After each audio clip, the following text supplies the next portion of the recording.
णमोऽर्हन्ताणं णमो सिद्धाणं णमो आयरीयाणं णमो अज्झायाणं णमो लोये सव्वसाहुणम् अर्हन्त भासयत्थं गणहरदेवेहि गन्थियं सम्मं प्रणमामि भक्तिजुक्तो सुधृणाणमहोदहिं शिरसा मोक्षमार्गस्य नेतारं भेत्तारं कर्मभूभृतां ज्ञातारं विश्वतत्त्वानां वन्दे तद्गुणलब्धे।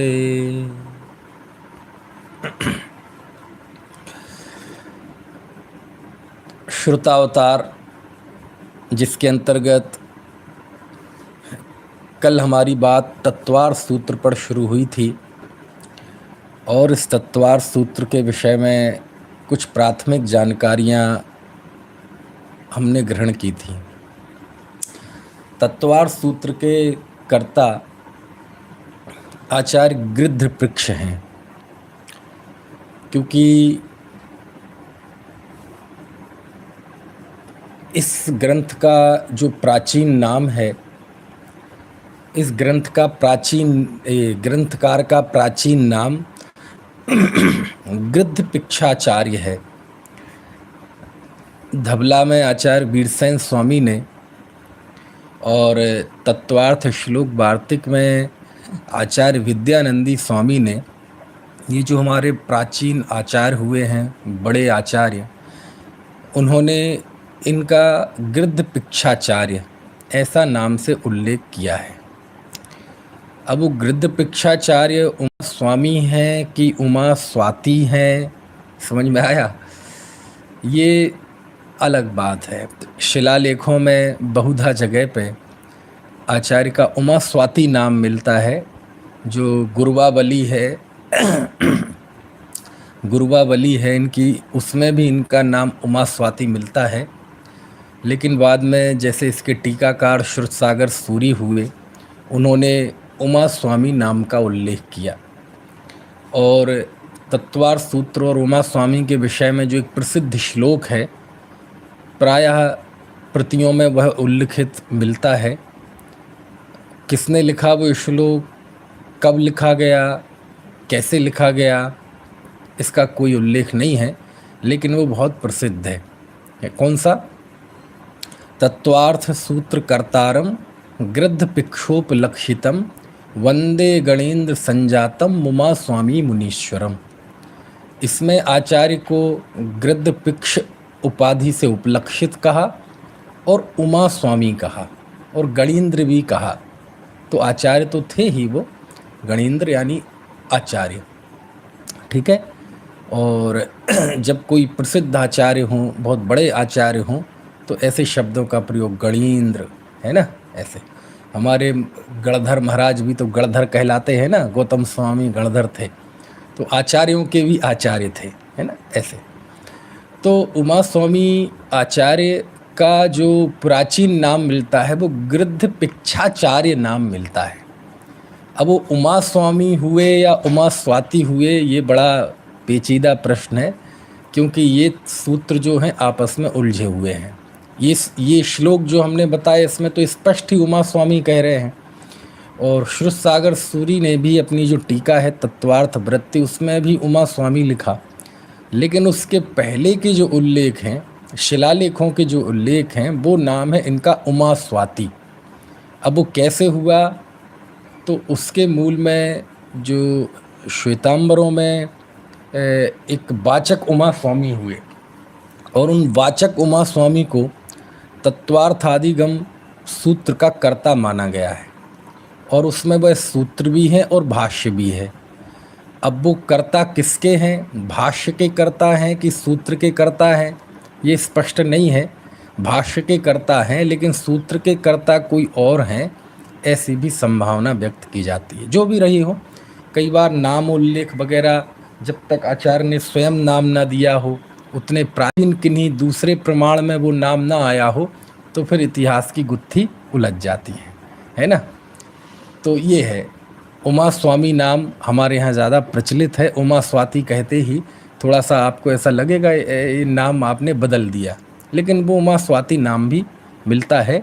अब वो उमा स्वामी और उमा स्वाति दोनों अलग अलग हैं कि दोनों एक हैं, कि किस कारण से उमा स्वाति भी प्रचलन में आ गया, अब ये सब बहुत उलझे हुए बिंदु हैं। लेकिन इतना पक्का है कि इस तत्वार सूत्र के रचनाकार गृध्र पिच्छाचार्य थे। समझ में आए ना। अब गृध्र पिच्छाचार्य तो एक तरह से एक प्रचलित, जैसे कुंद कुंद देव के 5 नाम है ना, उसमें भी एक गृध्र पिच्छाचार्य है। तो वो तो एक बाद में नाम प्रसिद्ध हो गया, लेकिन मूल नाम इनका क्या रहा होगा, है ना, वो अभी थोड़ा निश्चित नहीं है। उसमें दोनों ही बिंदु उलझे हुए हैं, क्योंकि जब शिलालेखों में चीज़ें आती हैं तो शिलालेख में वही चीज़ आती है जो प्रचलित हो जाए। तो उमा स्वाति नाम प्रचलन में रहा होगा तो शिलालेखों में आ गया, है ना। चलिए, कोई भी नाम हो उससे कोई खास फर्क नहीं पड़ता। अगली बात, तत्वार सूत्र के नामकरण की भी हमने की थी कि तत्वार सूत्र इस ग्रंथ का मूल नाम है तत्वार्थ। क्या नाम है? तत्वार्थ। सूत्रात्मक होने से उसमें तत्वार सूत्र भी जुड़ गया, धवलाकार ने जोड़ दिया, तो वो कोई बात नहीं। लेकिन इसकी जितनी भी टीकाएं हैं, तत्वार्थ वृत्ति, तत्वार्थ सार, तत्वार्थ राजवार्तिक, तत्वार्थ श्लोक वार्तिक, है ना, ये सारी टीकाएं जो है तत्वार्थ नाम से हैं। और आपको एक और मैं जानकारी दे दूं, आपको पता है जैसे छह ढाला किसने लिखी? किसने लिखी छह ढाला? आप उत्तर दीजिए, छह ढाला किसने लिखी? तो आपका तुरंत जवाब होगा कि छह ढाला दौलत राम जी ने लिखी, ठीक है। लेकिन दौलत राम जी की छह ढाला तो लोकप्रिय हो गई, फेमस हो गई, जन जन के कंठ का हार बन गई। लेकिन छह ढालाएँ 3 लिखी गई, समझ में आया ना। लेकिन 2 को तो किसी ने देखा ही नहीं, पढ़ा ही नहीं। बुद्धजन राय जी की भी है, समझ में आया। ऐसे ही तत्वार सूत्र भी एक और उल्लेख मिलता है, और वह प्रकाशित भी हुआ 1944 में। वीर सेवा जो सरसाबा का प्रकाशन था सहारनपुर, वहाँ से वह प्रकाशित हुआ, समझ में आया। और वह, उसका भी नाम था तत्वार्थ सूत्र, और वह गृध्र पिच्छाचार्य का लिखा हुआ नहीं था, वह कोई प्रभाचंद्र हुए हैं। आचार्य प्रभाचंद्र आचार्य थे, है ना, या नहीं थे, जो भी रहा हो, तो उन्होंने वो तत्वार सूत्र की रचना की। नाम उसका वही है, तत्वार सूत्र, और वो भी सूत्रात्मक है। जैसे उपलब्ध तत्वार सूत्र जिस पे हम बात कर रहे हैं वो सूत्रात्मक है। अब बात वहीं आके अटक जाती है कि आचार्य प्रभाचंद्र कौन है जिन्होंने एक और तत्वार सूत्र की रचना की। अब वो निश्चित नहीं है कौन है, क्योंकि प्रभाचंद्र आचार्य नाम के बहुत आचार्य हुए हैं, है ना। तत्वार सूत्र की टीका में भी मुझे ध्यान आ रहा है, पूज्यपाद स्वामी ने भी एक प्रभाचंद्र का उल्लेख किया है। अब जब पूज्यपाद स्वामी 5वीं 6वीं शताब्दी के आचार्य, तो यदि उन्होंने प्रभाचंद्र का उल्लेख किया है किसी, तो सोचो वो बहुत पुराने आचार्य रहे होंगे। दूसरे एक प्रभाचंद्र आचार्य बहुत प्रसिद्ध हैं हमारे, प्रमेय कमल मार्तंड को लिखने वाले, न्याय कुमुद चंद्र को लिखने वाले, वो प्रभाचंद्र आचार्य, न्याय के क्षेत्र में उनका बड़ा नाम है ना। एक प्रभाचंद्र आचार्य का और, है ना, लोकप्रिय, मतलब अभी लोकप्रिय नहीं है लेकिन हो जाएंगे कुछ समय में, हमारे बीच तो हो भी गए हैं, कि उन्होंने नाटकत्रयी की टीका लिखी। समय सार की टीका तो कुछ समय में हाथ में भी आ जाएगी आपके, डॉक्टर राकेश कुमार जी नागपुर वाले उस पर काम कर रहे हैं, है ना। प्राचीन कन्नड़ हेल कन्नड़ लिपि में एक प्रभाचंद्र आचार्य की टीका लिखी। अब वो प्रभाचंद्र आचार्य कौन थे? वो प्रमेय कमल में कार ही थे या अलग थे उनसे, अभी सब धीरे धीरे पता चलेगा ना। लेकिन जैनन सिद्धांत कोश में वो जो प्रसिद्ध प्रभाचंद्र आचार्य हैं, उनकी समय सार आदि की टीका का भी उल्लेख है। अब वो कैसा है, कैसे, वो सब पता चलेगा धीरे धीरे।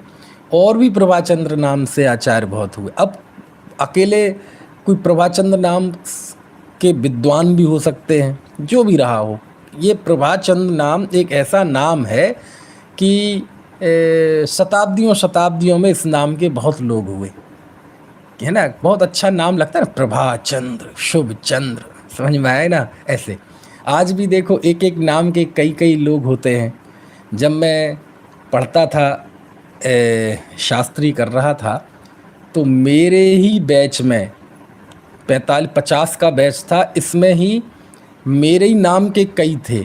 और मुझे ध्यान आ रहा है कि मेरे से पीछे एक क्लास थी, उसमें तो 6 मनीष थे, और वो बैच भी छोटा था, 35 बच्चों स्टूडेंट का बैच था, छात्रों का। उसमें 5 या 6 मनीष थे, और पूरे महाविद्यालय की 5 क्लासों में 10-12 मनीष नाम के थे। 125 विद्यार्थियों में से 10 या 12 मनीष थे, बोलो, यानी हर 10वें 12वें बच्चे का नाम मनीष था। मैं जहाँ से बिलोंग करता हूँ, मध्य प्रदेश में एक कस्बा है सागर जिले में, रहली। तो मनीष नाम से भी हम लोग 2 लोग थे, और हमारा हमारे साथ में जो दूसरा था, हमारे साथ हम लोग साथ में पढ़ने ही गए थे, उसका भी नाम मनीष था। वो भी मनीष रहली कहलाता था, हम भी मनीष रहली कहलाते थे। तो नाम तो ठीक, गांव का नाम भी एक ही, समझ में आए ना। और हमारे पीछे का बैच था, उसमें मनीष कहान खड़ेरी के थे, उन्हीं के साथ एक और मनीष, वो भी खड़ेरी का, एक मनीष नकोड़, एक मनीष बामनोर, एक मनीष फिरोजाबाद, ऐसे कई कई जगह के थे। वहाँ तो गांव के नाम से चलता था, है ना। तो ऐसे ये होता है आज भी, राजेश नाम से, राजकुमार नाम से, है ना। लड़कियों में देखा जाए तो सोनिया, पूजा, आरती, इतने फेमस नाम हैं। तो ऐसे ये नाम रहे, अब शताब्दियों शताब्दियों में कई नाम चलते रहे। तो अब उस तत्वार सूत्र के रचनाकार कौन से प्रभाचंद हैं, ये पता नहीं चला। लेकिन आपको बताना चाह, मुझे भी पता नहीं था, मुझे भी ये कल ही पता चला, है ना, कि प्रभाचंद नाम के एक आचार्य हुए हैं, है ना। आचार्य हुए हैं, क्या हुए हैं, और उन्होंने भी एक तत्वार सूत्र की रचना की। चूँकि पुराने समय में आचार्य ही मुख्यतः ग्रंथों की रचना करते थे, तो वो सहज ही मुंह पे आचार्य शब्द जुड़ जाता है, क्योंकि उसकी संभावना ज़्यादा हो जाती है। तो आचार्य प्रभाचंद ने उस तत्वार सूत्र की रचना की, और उसके सूत्र वगैरह बिल्कुल तत्वार सूत्र जैसे ही है। थोड़ा फर्क है, एक से तो नहीं है, लेकिन वैसा ही विषय उन्होंने लिया है। और बहुत उस तत्वार सूत्र पे उमा स्वामी आचार्य के तत्वार सूत्र की पूरी छाप है। समझ में आया। आप कहेंगे तो मैं अब चूंकि मेरे पास वो PDF है, 1944 का प्रकाशन है। सोचो आप, 1944 यानी उस समय तो देश आज़ाद भी नहीं हुआ था, उस समय का प्रकाशन है। तो उसकी PDF मेरे हाथ लगी, है ना। चलिए अगले बिंदु पर आते हैं। प्रश्न ये है कि ये तत्वार सूत्र की उत्पत्ति की कल मैंने एक कथा बताई थी कि तत्वार सूत्र की उत्पत्ति के 2 उल्लेख मिलते हैं।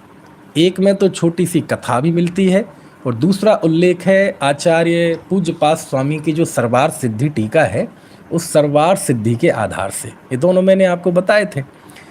एक तो वो कहानी है कि वह आचार्य उस दर्शन ज्ञान चारित्राणी सूत्र लिख दिया, और उन्होंने उसमें सम्यक शब्द जोड़ दिया, और वो फिर मुनि के आचार्य के समक्ष गया। तो ये कहानी आई कहाँ से, तो आज से लगभग 700 साल पहले 13वीं शताब्दी के एक बालचंद मुनि हुए हैं। ये उनका नाम आता है। मुनि थे मतलब आचार्य नहीं होंगे, नहीं तो बालचंद आचार्य नाम आता। मुनि थे, बालचंद मुनि। उन्होंने एक टीका लिखी तत्वार सूत्र की, वो कन्नड़ भाषा में टीका है। आपको पता होना चाहिए, हमारा कन्नड़ भाषा में इतना ज़्यादा हमारा जैन आगम है और टीकाएँ हैं, भाष्य हैं, बहुत ज़्यादा। कन्नड़ भाषा तो जैसे समझ लो ऐसी मतलब गजब रही, इतना साहित्य, इतना आगम लिखा गया इस कन्नड़ भाषा में, है ना। आप देखो ना, हमारे जो प्राचीन आगम है, षटखंडागम की धवला टीका, ये कन्नड़ में ही तो थी, वहाँ मूड़बद्री में। समझ में आया। कन्नड़ में बहुत है जिनागम। आज भी कन्नड़ों में जाए और शास्त्र भंडार खोज जाएं तो आज भी सैकड़ों रचनाएं मिल सकती हैं। धवला की जो प्राचीन, ये षटखंडागम की जो प्राचीन टीकाएं हैं धवला के पहले की, वो भी मिल सकती हैं। कन्नड़ भाषा में टीकाएं लिखी हैं धवला की, मूल कन्नड़ में, है ना। खैर, तो एक कन्नड़ भाषा में टीका है 13वीं शताब्दी के मालचंद मुनि की, जिसका नाम है तत्व रत्न प्रदीपिका। दूसरा नाम इसका तत्वार्थ तात्पर्य वृत्ति भी है। तो इसमें उन्होंने इसका उल्लेख किया है इस कथा का। अब उनका सोर्स क्या था, उनका स्रोत क्या था, मालूम नहीं, क्योंकि बहुत सारा हमारा आगम नष्ट भ्रष्ट हो गया। अब उनका स्रोत क्या था, उन्होंने कहाँ से लिया, ये बात पता नहीं है। लेकिन बालचंद मुनि ने इस कथा का उल्लेख किया। कथा क्या मतलब, कथा तो ऐसी भी हो सकती है कि कोई काल्पनिक, लेकिन इसे हम कथा नहीं कहेंगे, ये घटना घटी। और उन्होंने बाकायदा स्थान का नाम भी दिया कि वह व्यक्ति कहाँ का था, जो आचार्य, जो उसने पाटिये पे सूत्र लिख रखा था, है ना, दीवार पे नहीं, पाटिये पे। और कौन सा सूत्र, दर्शन ज्ञान चारित्राणी मोक्ष मार्गा। बाकायदा बालचंद मुनि ने उस जगह का भी परिचय दिया कि वह सौराष्ट्र में उर्जयंत गिरी के, है ना, निकट गिरी नगर पत्तन में, यानी धरसेन आचार्य के लिए जो आता है ना, जिस स्थान का चित्रण, उनके लिए चंद्र गुफा भी लिखी, लेकिन यहाँ वो तो नहीं लिखा कि वो व्यक्ति था सौराष्ट्र, आज की भाषा में कहें गुजरात का जो सौराष्ट्र का इलाका है वहाँ का, और उर्जयंत पर्वत जिसे हम गिरनार पर्वत बोलते हैं, और उसमें गिरीनगर पत्तन का था वो। और ये भी लिखा उन्होंने कि वह श्वेतांबर था, और उसका नाम लिखा उन्होंने सिद्ध, सिद्ध आधा य पूरा या, सिद्ध है, ऐसा उसका नाम था। ठीक है, इसका उल्लेख उन्होंने किया, और तभी से ये एक कथा कह लो या जो भी कह लो, वो प्रचलित हो गई कि तत्वार्थ सूत्र की उत्पत्ति कैसे हुई। कथा क्या थी वो मैंने आपको कल बताई थी, उसे नहीं दोहराऊंगा।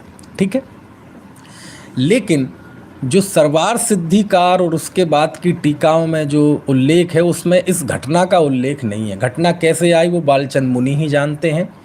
दूसरा, उस घटना और इन दोनों को यदि मिला दिया जाए तो मिला देने पर कुछ बातें निकलती हैं।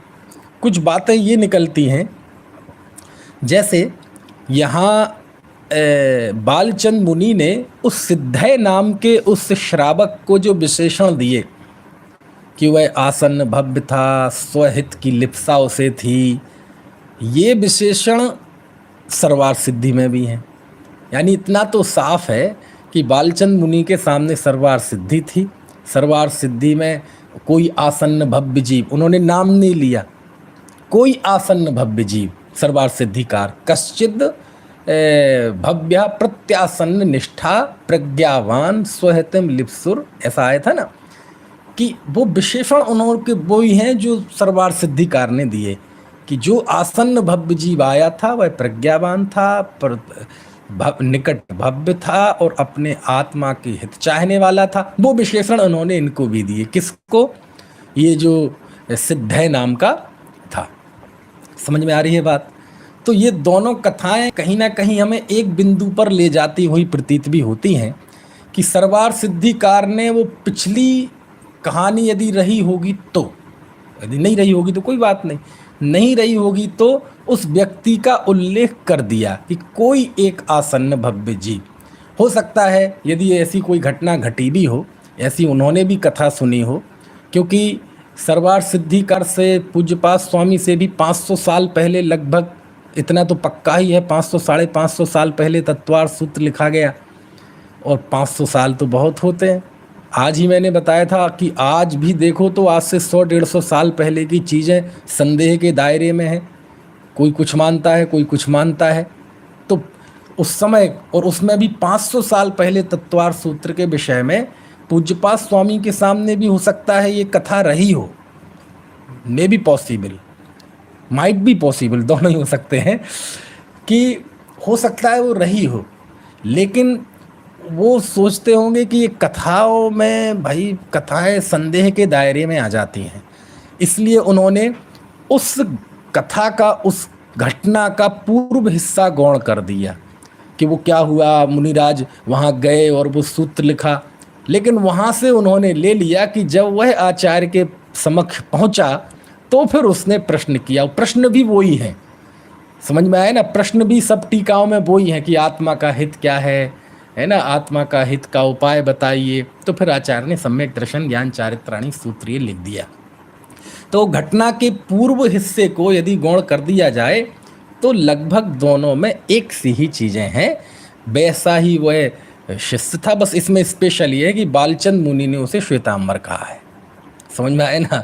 जो भी रहा हो, कुल मिला के हाँ, ऐसा जरूर प्रश्न हो सकता है कि एक बात बताइए, थोड़ा कई बार हम जब बुद्धि का थोड़ा अधिक प्रयोग करते हैं तो ऐसा प्रश्न आ सकता है कि ऐसा हो सकता है क्या, जरा जरा सी घटना पे कोई ग्रंथों की रचना हो जाती है क्या, कि वह आया उसने एक वो लिखा दर्शन ज्ञान चारित्र, तो आचार्य ने उसमें सम्यक शब्द जोड़ दिया और फिर वो चले। और इसमें उज्जैन पर्वत वाले शिष्य की तो बाकायदा, मैंने तो कहानी, इसलिए मैंने बताया कहानी में कुछ यहाँ वहाँ भी हो सकता है कि वो गया, इसमें तो बाकायदा लिखा कि उसने बहुत दूर दूर तक ढूंढा आचार्य को, उस सिद्धय नाम के शिष्य ने जंगलों जंगलों में ढूंढा कि वो आचार्य कहीं हमें मिल जाएं, यानी आसानी से नहीं मिले होंगे, क्योंकि बहता पानी रमता जोगी। जैन साधु तो बहते हुए पानी की तरह होते हैं, वे कहीं ठहरते नहीं, कोई मठों में नहीं रहते, कोई धर्मशालाओं में एक जगह स्थान बना कर नहीं रहते। गमन करने के दौरान कोई स्थान बसती का आदि हो तो गांव में 1 दिन और नगर में 5 दिन अधिकतम रुकने का विधान है। चातुर्मास और कोई असाधारण परिस्थिति बात अलग है। तो उसमें बाकायदा ढूंढने का उल्लेख किया बालचंद मुनि ने कि उन्होंने ढूंढा, उन्हें मैंने तो कल आसानी से मिला दिया था, उन्होंने ढूंढा।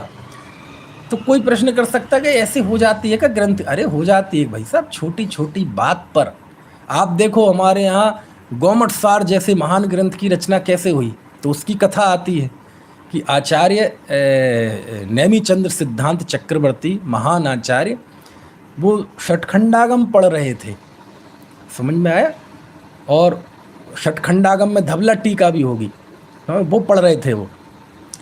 तो षटखंडागम जब पढ़ रहे थे तो अब धवला उसके साथ थी कि नहीं मुझे पता नहीं है, लेकिन आज भी जो प्रतियां मिलती हैं वो षटखंडागम और धवला टीका साथ साथ मिलती हैं।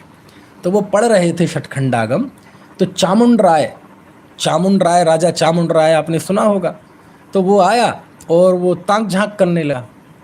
तो कहते आचार्य श्री हमें भी थोड़ा बताओ आप क्या पढ़ रहे हैं।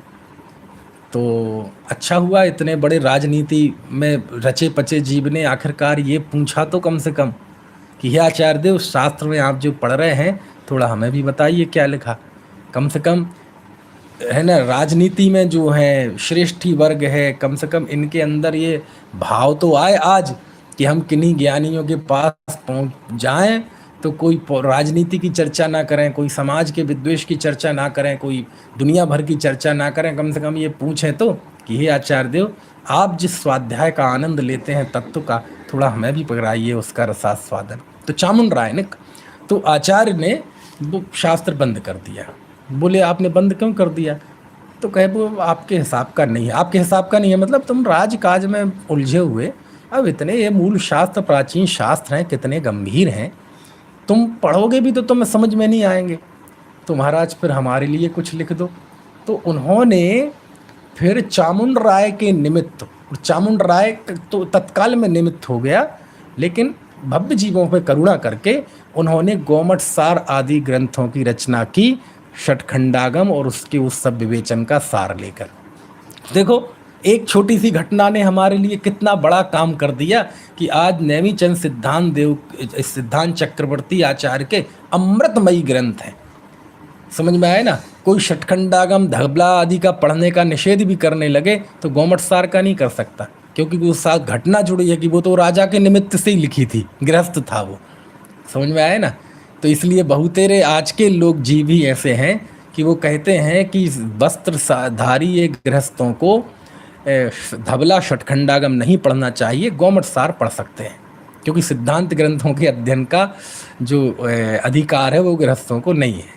अरे गोमट सार भी कर्म सिद्धांत को ही बताने वाला है। चलो अभी वो बातें हम पहले श्रोतावतार के शुरुआती व्याख्यानों में कर चुके हैं, इसलिए वहाँ नहीं दोहराते। तो हो जाते हैं ऐसी छोटी छोटी बातों पर। आपको क्या बताएं, एक मज़ेदार घटना बताता हूँ।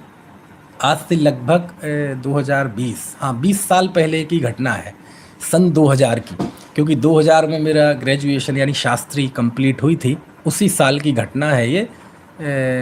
समझ से जुलाई की, जून जुलाई, ऐसा जुलाई का महीना था शायद, जून का महीना था ऐसा। तो उस समय क्या हुआ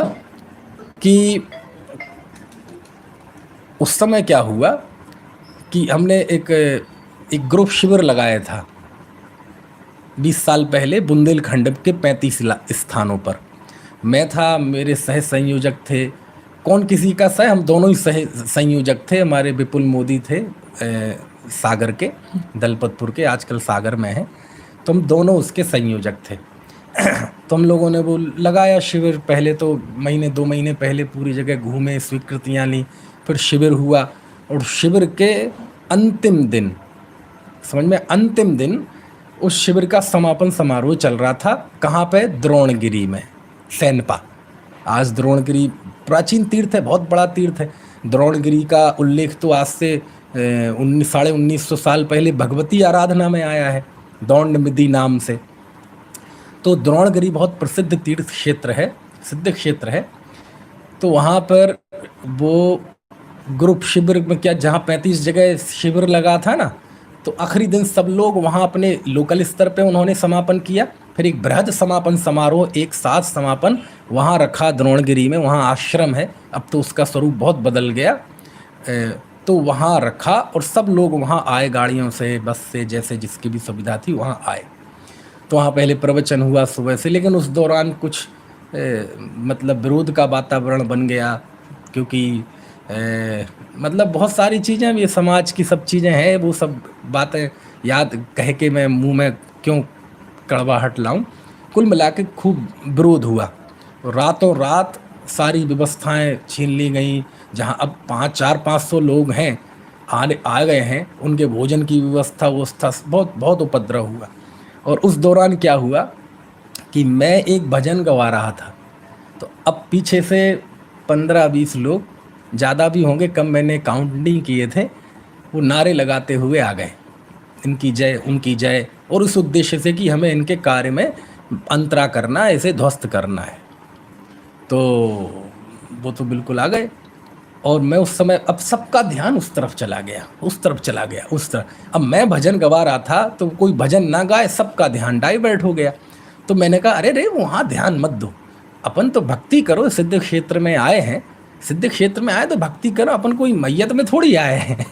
ऐसा मेरे मुंह से निकला।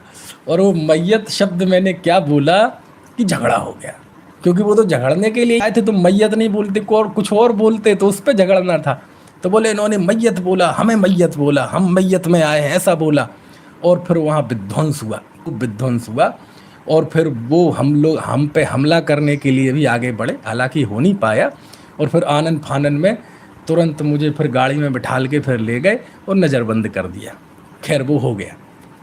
और जब वो विध्वंस हुआ, तो वहाँ उस समय बड़ा मलेरा के भाइयों ने वहाँ नदी के किनारे कुछ एकड़ ज़मीन ले रखी थी।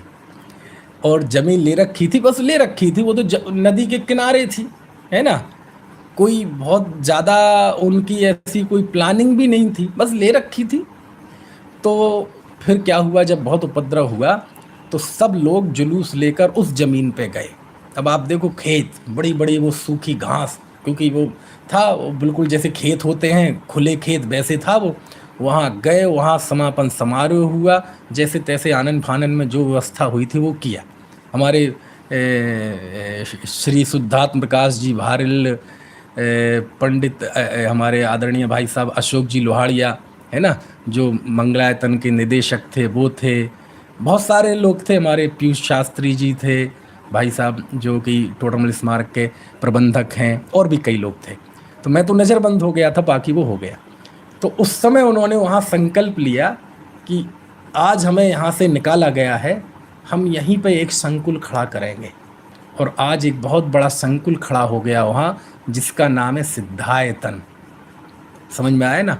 और वहाँ विद्यालय चलता है, बच्चे पढ़ते हैं, कुछ समय पहले प्रशिक्षण शिविर लगता है, साल में कई बार वहाँ लोग होते हैं। और वह बुंदेलखंड का एक ऐसा सेंटर बन गया, बहुत बड़ा तीर्थ।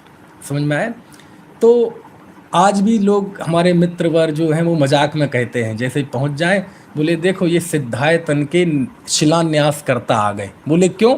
बोले इनने एक शब्द बोला था, मैयत। और एक मैयत शब्द ने वहाँ सिद्धायतन खड़ा कर दिया, ऐसा बोलते हैं।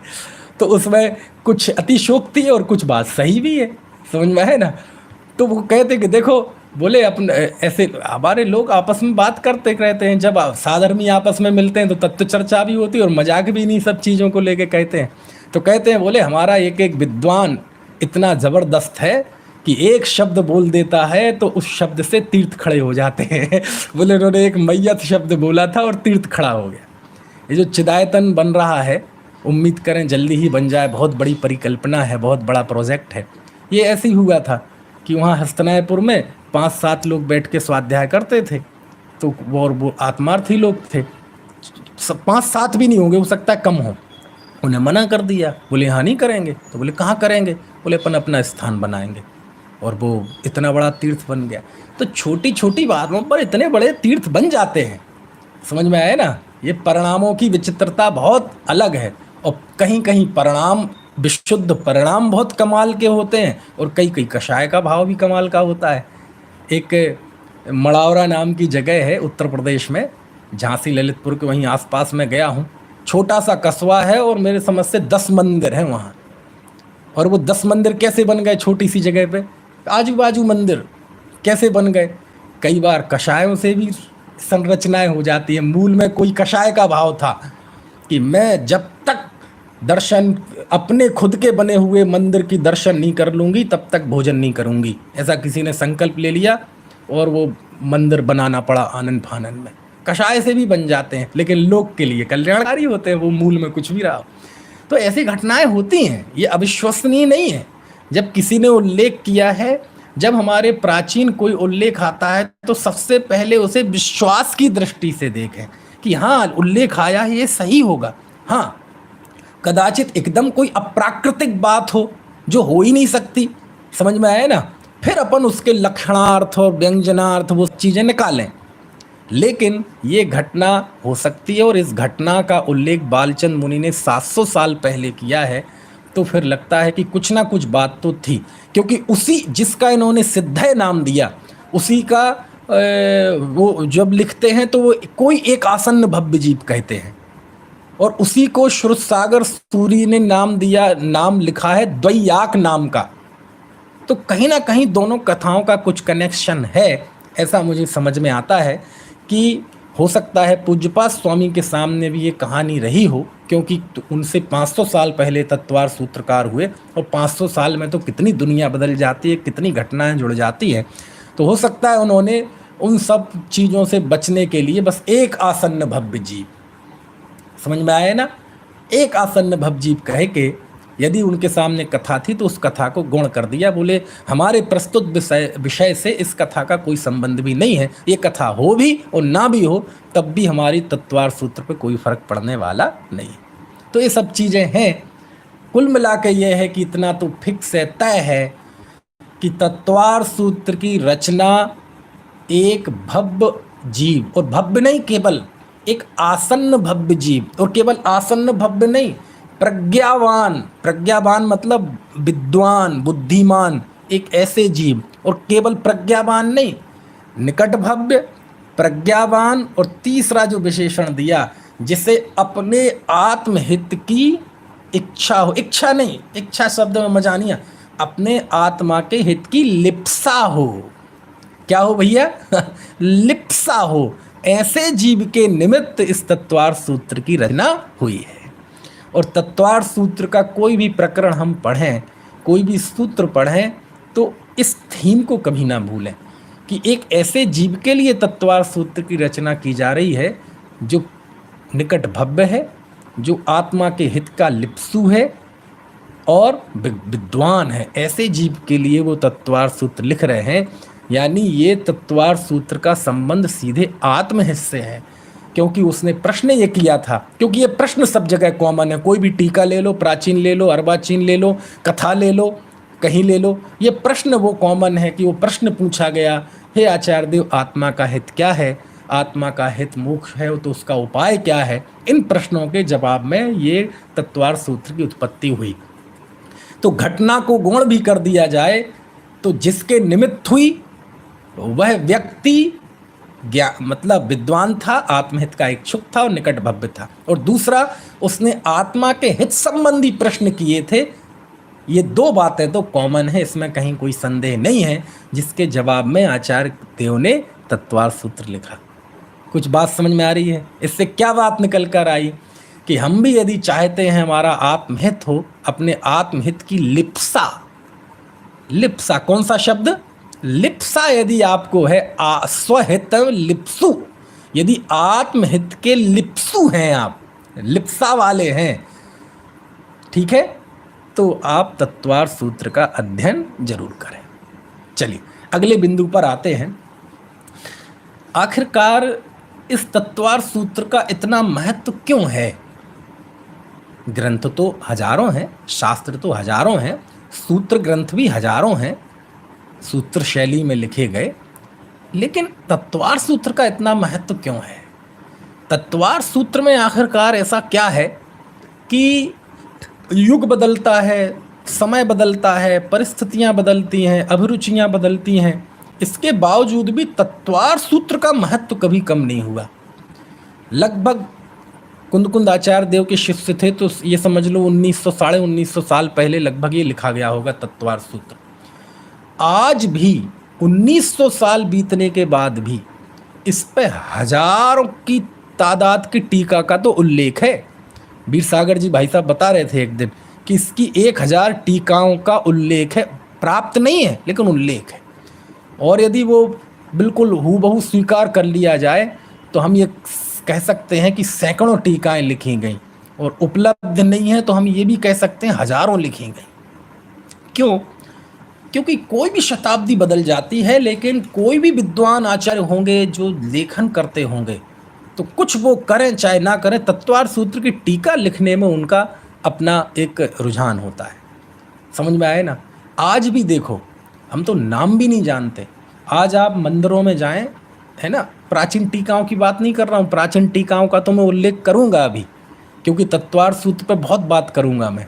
समझ में आया ना? बहुत मुझे आनंद आता है, और आनंद ही नहीं, केवल तत्वार्थ सूत्र के साथ हमारी एक इतनी बड़ी श्रुत आगम की परंपरा जुड़ी हुई है कि एक तत्वार्थ सूत्र की चर्चा करने में कई कई ग्रंथों की चर्चा होगी, कई टीकाओं की चर्चा होगी, बहुत विशाल हमें और सारी जानकारियां मिलेंगी, इसलिए मैं उसकी चर्चा करूंगा आपसे काफ़ी।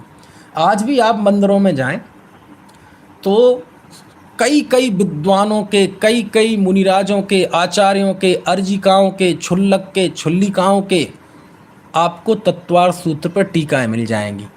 अब टीका के हमारे दिमाग में परिकल्पना ये है कि टीका मतलब बड़ी भारी भरकम, नहीं। अरे एक सूत्र लिखा, उसकी 5-7 अपने हिंदी में या आपकी जो भाषा हो, मराठी हो, गुजराती, उसमें आपने व्याख्या कर दी, वो भी टीका कहलाती है, वो भी काम कहलाता है। समझ में आ रही बात कि नहीं? तो आप देखेंगे तो ऐसी ऐसी विद्वान, आचार्य, मुनि, अर्जिका, छुल्लक, छुल्लिकाओं के ऐसे ऐसी आपको पुस्तकें मिल जाएंगी कि आपने कभी नाम नहीं सुना होगा, कई तरह। क्योंकि आज भी यदि कोई जरा सा भी विद्वान हो और यदि स्थापित विद्वान हो तो वह भी कोशिश करता है कि मैं तत्वार्थ सूत्र पर जरूर लिखूं। आप देखो हमारे अभी जो पिछली पीढ़ी के बहुत बड़े बड़े विद्वान हुए, पंडित कैलाश चंद जी, पंडित फूलचंद जी, पंडित पन्ना लाल जी, सबने तत्वार्थ सूत्र पर लिखा, आज भी लिख रहे हैं। समझ में आया ना?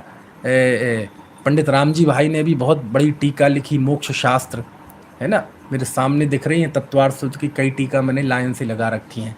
समझ में आया ना? तो वो भी है, कितनी हैं। अभी कुछ समय पहले, अब देखो छोटे दादा हैं डॉक्टर हुकमचंद जी भारल साहब, उनके लेखन की अभिरुचि बिल्कुल अध्यात्म है। समय सार की टीका, समय सार पे अनुशीलन, प्रवचन सार की टीका, उस पे अनुशीलन, नियम सार पे अनुशीलन, कितना उन्होंने कुंद देव के साहित्य पर, आध्यात्मिक ग्रंथों पर कितना काम किया, नए चक्र, बहुत बहुत बहुत।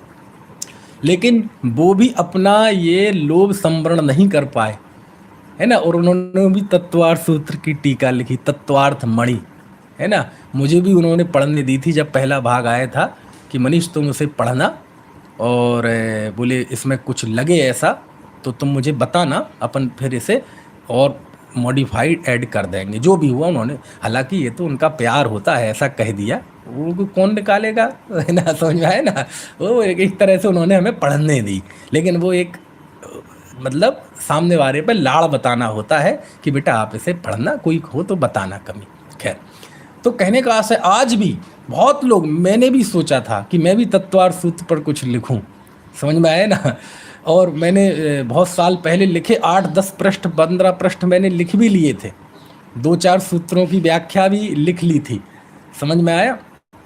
और पता नहीं वो होंगे भी मेरे पास, फिर जो भी हुआ होनहार ऐसी थी, वो नहीं हुआ काम।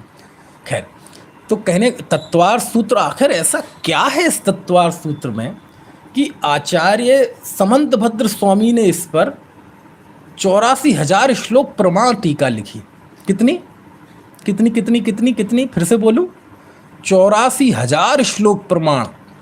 धबला का प्रमाण कितना है, जो 16 भागों में प्रकाशित है, धबल आचार्य वीरसेन स्वामी, 72,000 श्लोक प्रमाण, समझ में आ गई। और समंत भद्राचार्य का उल्लेख आता है कि इन्होंने तत्वार्थ सूत्र पर 84,000 श्लोक प्रमाण टीका लिखी, उपलब्ध नहीं है, उसका नाम था गंधहस्ती महाभाष्य समंत भद्र स्वामी की, इतनी बड़ी टीका, ठीक है। पूज्यपाद स्वामी ने 5वीं 6वीं 6वीं शताब्दी में सर्वार्थ सिद्धि टीका लिखी, महान टीका। जो टीकाएं आज उपलब्ध हैं उसमें सबसे प्राचीन टीका यही है, उपलब्ध है, बहुत महान टीका। आप देखो, अकलंक देव ने टीका लिखी है ना 8वीं शताब्दी में, विद्यानंदी स्वामी ने लिखी 11वीं शताब्दी में, इतनी, यहाँ तक कि अमृतचंद स्वामी ने भी टीका लिखी तत्वार्थ सार नाम से, ये भी मेरे सामने विराजमान है। इसका संपादन हिंदी टीकाकार नाम दिख रहा है, मुनि अमित सागर जी हुई हैं कोई, उन्होंने किया, और भी लोगों ने किया है तत्वार्थ सार। अमृतचंद स्वामी ने भी टीका लिखी, इस पे भास्कर नंदी की भी टीका है, इसमें एक अमित गति आचार्य की भी टीका का उल्लेख आता है, सागर सूरी की भी टीका है, बालचंद मुनि की टीका का भी अभी हमने उल्लेख किया। ये तो मुझे मुंह पे, विद्वानों ने, पंडित सदाशिव दास जी ने इस पर टीका लिखी, अर्थ प्रकाशिका, समझ में आया ना। एक चेतन दास जी ने भी टीका लिखी। इतनी टीकाएं हैं, इतनी टीकाएं हैं कि समाप्त ही ना। ये तो मुझे जो मुँह जुबानी याद आती जा रही वो मैं आपको बता रहा हूँ। तो प्रश्न ये है कि शताब्दी बदल जाती है, माहौल बदल जाता है, सब कुछ बदल जाता है, लेकिन तत्वार्थ सूत्र के प्रति हमारा रुझान, भक्ति कम नहीं होती। जबकि है क्या, तत्वार्थ सूत्र में 357 सूत्र हैं। यदि 357 सूत्र लिख दिए जाएं तो 8-10 पृष्ठों में आ जाते हैं वो, यानी 8-10 पृष्ठों की रचना 357 सूत्र में। आखिर ऐसा क्या है कि ये ऐसी, इसके लिए मैं ऐसी उपमा देता हूं कि तत्वार्थ सूत्र तो कल्प वृक्ष है, लेकिन ऐसा कल्प वृक्ष है ये। कल्प वृक्ष किसे कहते हैं, भोग भूमि के काल में थे ना, यहाँ भी कल्प वृक्ष, जहाँ आप हम बैठे हैं ना, मैं मेरठ में बैठा हूँ, आप अलग अलग लोग बैठेंगे, आगरा में हमारे विनीत जी बैठे हैं, हमारे बड़े भाई साहब हैं विनीत जी, निलय जी बैठे हैं, गणतंत्र बैठे हैं, वो भी सुन रहे, वो बैठे हैं, है ना।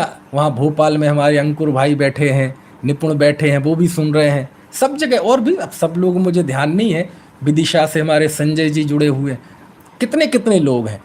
तो आप जहाँ जहाँ जो भी जिस जगह पे हैं, आज किसी ज़माने में यहाँ भोग भूमि थी, किसी ज़माने में यहाँ भी कल्प वृक्ष थे, मेरठ में भी कल्प वृक्ष थे, आपके विदिशा में, आगरा में, एक औरंगाबाद में भी, भोपाल में भी, मुंबई में भी, है ना, कनाडा में भी, यहाँ सब जगह कल्प वृक्ष थे। और कल्प वृक्ष के सामने जाते थे, हम मांगते थे, जो चीज़ चाहिए मिल जाती थी। समझ में आया ना। तो ये तत्वार्थ सूत्र तो कल्प वृक्ष है, कितना ही मांगते जाओ मिलता जाएगा। लेकिन वो कल्प वृक्ष तो सूख गए, कर्म भूमि आने का काल आया, ऋषभदेव भगवान के पहले वो सूख गए, अंतिम कुलकर नाभिराय थे ना, उनके बाद वो कल्प वृक्ष समाप्त हो गए। लेकिन ये कल्प वृक्ष ऐसा है तत्वार्थ सूत्र, इसका कभी, है ना, इसमें से जो रत्न निकलेंगे, चीज़ें निकलेंगी, ये एक सिलसिला कभी खत्म नहीं होगा। कल्प वृक्ष, ये तत्वार्थ सूत्र ऐसी कामधेनु है कि जैसे कामधेनु गाय का कितना ही दूध निकालते जाओ कभी खत्म नहीं होता, ऐसे ये तत्वार्थ सूत्र है। तो प्रश्न उठता है कि आखिर इस तत्वार्थ सूत्र में ऐसा क्या है कि सब बदल गया। लेकिन आज भी तत्वार सूत्र का महत्व उसी जगह पे खड़ा हुआ है, कभी भी कम नहीं हुआ। और समय रहते जो जो समय बीतता जा रहा है उसके अनुसार उसका महत्व और बढ़ता जा रहा है। तो अब हमें इस बिंदु पर बात करनी है कि तत्वार सूत्र का इतना महत्व क्यों है। अब ये कोई छोटा मोटा तो बिंदु है नहीं कि मैं 1-2 मिनट में कर दूं, लेकिन समय हो गया है। इस विषय पे हम बात कल करेंगे, अभी का समय